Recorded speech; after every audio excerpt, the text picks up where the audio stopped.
Hello, I'm Lisa Lord, and in our news tonight, Barbados takes on a different as new partnerships are. A study of prison inmates shows that guns for hire is rampant in Barbados as more young people arm themselves for protection. CARICOM countries.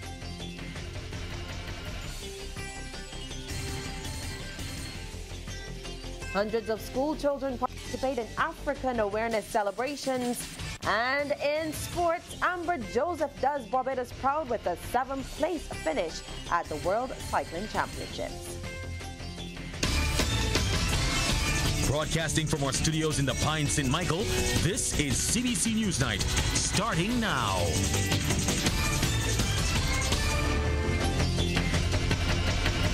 Well, Barbados Global Tourism Marketing Thrust is set for a new and exciting boost with the inclusion of the island's cricketing legends as a major drawing card.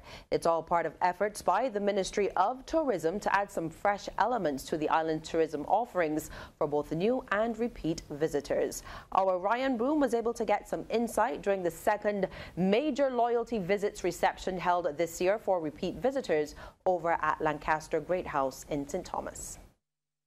The great Sir Garfield Sobers, Sir Wes Hall, Desmond Haynes and so many more talented sons of the soil are set to play a major role in Brand Barbados. Speaking on the sidelines of the second reception for the year to honor repeat visitors to the island, Tourism Minister Kerry Simmons said the Legends initiative will be significant. The Legends are, for me, at the top of the tourism product. And I have met with the Legends as recently as yesterday with a view to revising and to revamping the Legends as a product in Barbados, not only for the purposes of tourism, but as part of our national heritage. So we are going to flesh out a consultancy looking at how we can make the Legends Museum more modern, more up-to-date, how we can make sure that they're in a position to sell more merchandise, give them greater access to the Grantley Adams Airport so that they can promote and sell the memorabilia that they have up there, so that we can also transform the Legends in Bridgetown as an experience for dining and entertainment. The minister's comments were echoed by Director of Tourism Development, Dr. Kerry Hall, the daughter of one of the legends, Sir Wes Hall. They could go anywhere in the world. We talk about tourism, we talk about differentiating the Barbados brand. They are our major points of differentiation. Because when you look at a rock the size of Barbados that would have developed the plethora of cricketing talent, it is statistically impossible for an island the size of Barbados to produce the world-class cricketers we produce. That is our point of differentiation. That is our point of celebration. We should be revering these gentlemen. We should understand that when they show up anywhere around the world, at any trade show, the crowds flock. They are influencers. They could bring people to Barbados. Meanwhile, Minister Simmons also commented on the use of Lancaster Great House as a location for the second loyalty visit reception for the year, a move away from the traditional Illawarra Court location. I took a conscious decision that I wanted to move the reception and the experience for welcoming our loyalty visitors around the island, because it helps us to showcase some of the highlights of the Barbados experience. We intend to go to a variety of locations, which therefore give a different background, a different experience, and also share with the country and the rest of the world all those things that make up the Barbados product. Before, we were just going to one place all the time, and it becomes a little repetitive and samey. So I thought I'd refresh the approach. Meanwhile, during the night, several visitors received special tokens of appreciation for 30 repeat visits to as many as 60, and spent the remainder of the night enjoying music under the stars. Ryan Broom, CBC. And Ryan joins us now. Good evening, Ryan. The winter tourism season is not quite over just as yet, but tourism officials, they certainly seem to be doing their best to keep Brand Barbados fresh. Now, are there any other strategic areas that they're looking at this time? Well, good evening, Lisa. Good evening, viewers. Definitely, but they're also looking to capitalize significantly on the Prime Minister's Vision 2020 initiative. That's called We Gathering. Now, Minister Simmons told the guests last night, while it's a celebration of Barbadians around the globe and a call to come home, many repeat visitors in many ways can also call Barbados their home, now, whether socially or for business. And he has extended an invitation for them to also be a part of the year-long We Gathering celebration planned for next year. He says the bond Barbadians share with them is very much like a partnership, and that we are keen to keep that partnership an extremely strong one and a lifelong one. Back to you, Lisa. Good stuff. Thank you so much, Ryan. Well, Barbados has recorded its 14th murder for the year. That is 47-year-old Lester Holder of Grisette, St. Michael. Police say he was one of two men shot at Clevedale Road in Blackrock, St. Michael last night. Lawmen responded to the area after receiving reports from an anonymous caller about 7:45. Holder died at the scene. Another man reported being shot in his right leg by an unknown assailant. Homicide number 13 was recorded about just before midday yesterday after 35-year-old Shane Brathwaite of Gibbons Boggs Christchurch was shot on the compound of a business in St. Martin's in St. Philip. Now, anyone who can assist lawmen with their investigations is asked to contact police emergency at 211 or Crime Stoppers at 1-800-8477. Well, the sale and rental of illegal guns appears to be a thriving activity here in Barbados.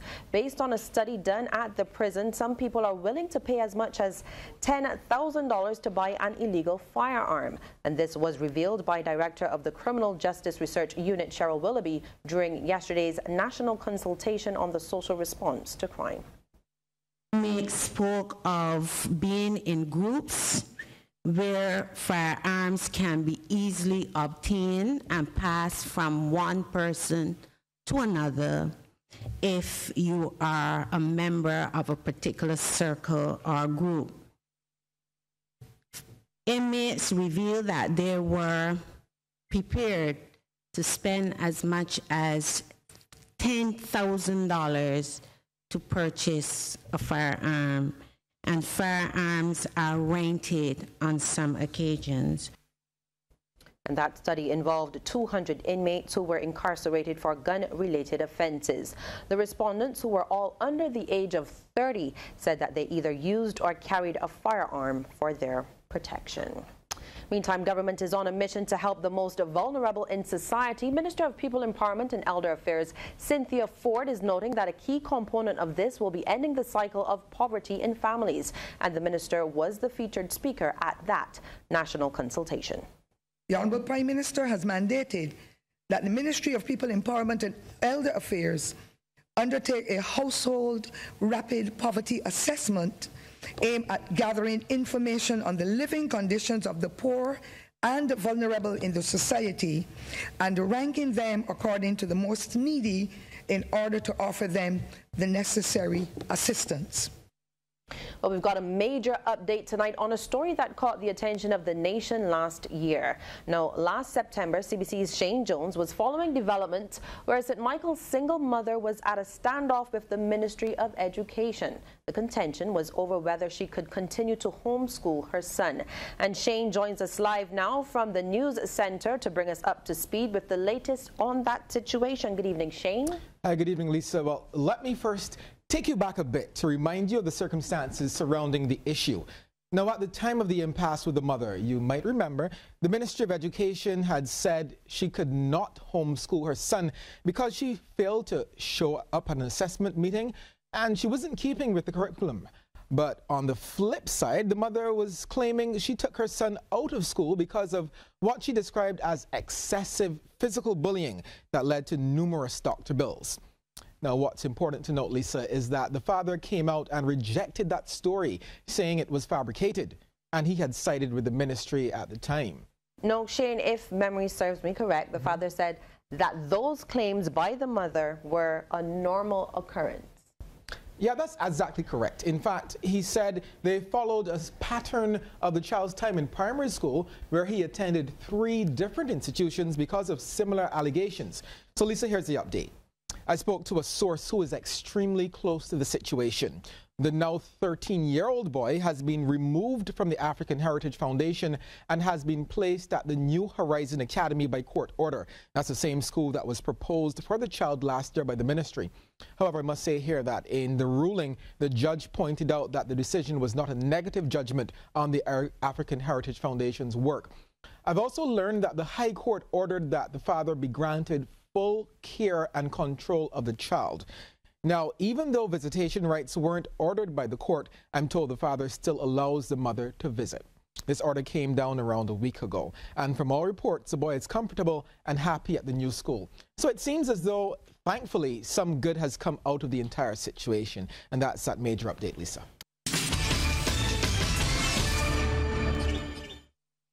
And we say hello now to Sharika Griffith in our social media corner to tell us what is trending. Good evening to you, Sharika. Good evening, Lisa, and welcome to What's Trending. It's where we take a look at what's gone viral on social media right here in Barbados and across the globe.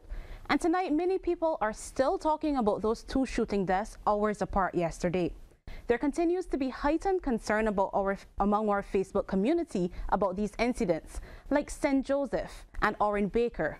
Vonnie says she would not want to be a police officer in these times. However, Eleanor Haywood and Sharon Foster White say despite everything, they still love Barbados.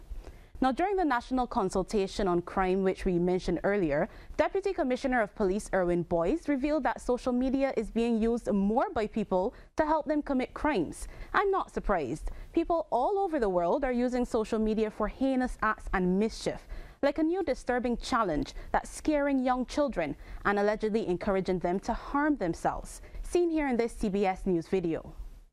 When we would put him to bed, he would be scared and he'd be like, well, what about Momo? Momo? She didn't recognize the name, but Tanner couldn't sleep, so they took him to a child therapist. And he actually got my phone and said, okay, Google, show me Momo. Momo, Momo's going to kill you. This terrifying face is circulating the web, interrupting kids' videos on YouTube. Now, there's been some debate in the US and the UK about whether or not this challenge is a hoax, but it's caused concern among many parents, including dancehall artist Pop Can. Moving from Pop Can, his former mentor Vybz Kartel is also currently trending. The self-proclaimed world boss, who is currently locked up on a murder conviction, has been highlighted in a Fox News report. Take a look. Millions of fans around the world have been chanting the phrase, Free World Boss, one of the many names for dancehall superstar Vybz Kartel. A court ruling by a 3-judge panel on his case and release from prison is expected soon, but lockdown hasn't kept the king of dancehall from dropping new music. One of Kartel's most commercially successful songs, Fever, was released in 2016. Well, recently, Kartel released a track called Come Home. We'll see if, in fact, he will be coming home if his appeal is successful. Bringing it back home now, as you may know, African Awareness Month is celebrated here in February. Take a look at celebrations that took place. First, this one over at the Irving Wilson School.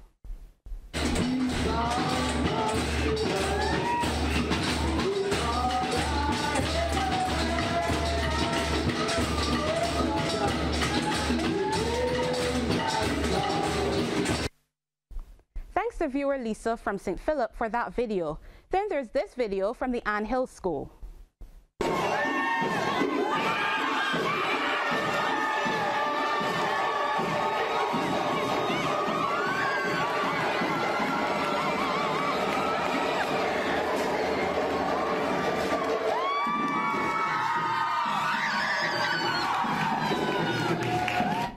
And finally, these little ones from the Erdiston Nursery School singing a traditional folk song. Let's see if you recognize it, Lisa.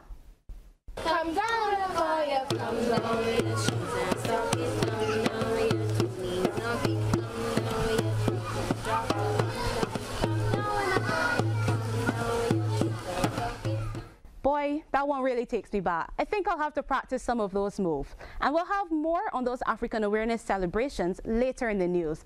Well, we're out of time tonight. Don't forget to visit our Instagram page at CBC News Barbados and Facebook page at cbcnews.bb to share your comments and views. Remember, they are public forums, so please keep your comments clean. And remember, if you have a fun or interesting picture or video to share, send it via WhatsApp to 233-7388 or 233-7555 or via email to nca@cbc.bb with pick of the day as the title of your email for a chance to be featured on our social media.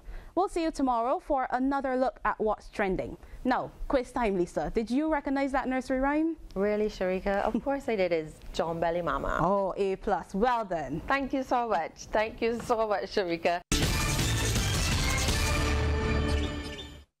Hundreds of school children across the island swapped their daily uniforms for colorful African outfits today. Many schools, including Erdison Nursery, held dress day and special programs featuring performances in sound, dance and drama. Teacher Charmaine Sargent explained that the festivities are the highlight of their African Awareness Week. The children learn a lot about Africa and the people who live there and the types of food that they eat. We also had a movie day, learning about different types of animals found in Africa. And this morning, they modeled their African wear, and then we visited the Erdison Teachers Training College to show off our beautiful outfits. And then later on, we are going to party and enjoy ourselves. Beautiful indeed. Well, some Barbadians fully agree with the annual African Awareness celebrations being held at primary and secondary schools across the island, and many shared their thoughts on the festivities with us. It's always good to see, especially the children dressed up. They have like different styles now. It's not the typical dashikis and typical African prints. They look so adorable, and I love our heritage and I love our history, and any chance to celebrate that is amazing. Sometimes I feel jealous because I want to dress the same way, but we ain't got the clothes. Got to buy them. But yeah, definitely love African Awareness Month. You would not agree with a man putting on a police uniform and coming out, he's not a policeman. Agree? So why should I put on an African wear if I'm not taught what it's all about? What the design represents? Why the colors and these things like that? I believe that we should celebrate it because there's our roots, and I don't have a problem with it. I mean, it looks, everybody looks nice in their outfit and so forth, and I see people really getting to understand where they actually came from and realizing what's happening. Prime Minister Mia Amor-Motley has stressed that Barbados will implement all the protocols under contingent rights as earmarked under the CARICOM Single Market and Economy. She made this disclosure as she addressed CARICOM heads of government at the just concluded 30th intersessional meeting of the heads of government of the Caribbean community in St. Kitts and Nevis. She noted that Barbados intended to fully implement the protocol on contingent rights because she was of the view that spouses and dependents should not be separated. Barbados has also inked the protocol on public procurement at the just concluded 30th intersessional meeting, and this is according to a communique issued by the 15-member grouping. CARICOM Chairman and Prime Minister of St. Kitts and Nevis, Dr. Timothy Harris, says the protocol opens the regional market for goods and services acquired by public entities. Prime Minister Motley led the Barbados delegation at the meeting, and the island also signed the Declaration of Intent provisionally applicable to the Multilateral Air Services Agreement and the Agreement on the Return or Sharing of Recovered Assets. Caribbean leaders, meantime, have agreed to advance the progress already achieved with regard to the CSME. Heads of government met in a special session on transportation and agreed to undertake a review of their domestic taxes and other charges related to the air transportation sector. BA's within the region a strong commitment to finding an affordable and efficient means of transportation that support our integration efforts. And that continues to be a work in progress because some of the issues that impact upon the outcome, they are very deep, they are structural, and they require a thoughtful approach. If there were matters that could be easily be done, we would not be having this conversation. And the issue of blacklisting of member states by the European Union was also tackled by CARICOM heads. CARICOM Secretary General Ambassador Erwin Larocque says leaders viewed the EU's approach to blacklisting as an infringement of their sovereignty. We go so far as to consider it, especially for those member states whose economy relies heavily on the revenue derived from the international business sector, an assault on the economies of these countries.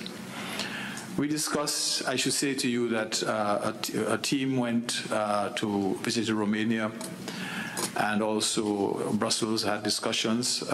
We had meaningful discussions with Romania. Why Romania? Because Romania is currently in the chair of the European Union, and in particular in the chair of the Finance Council that determines those matters.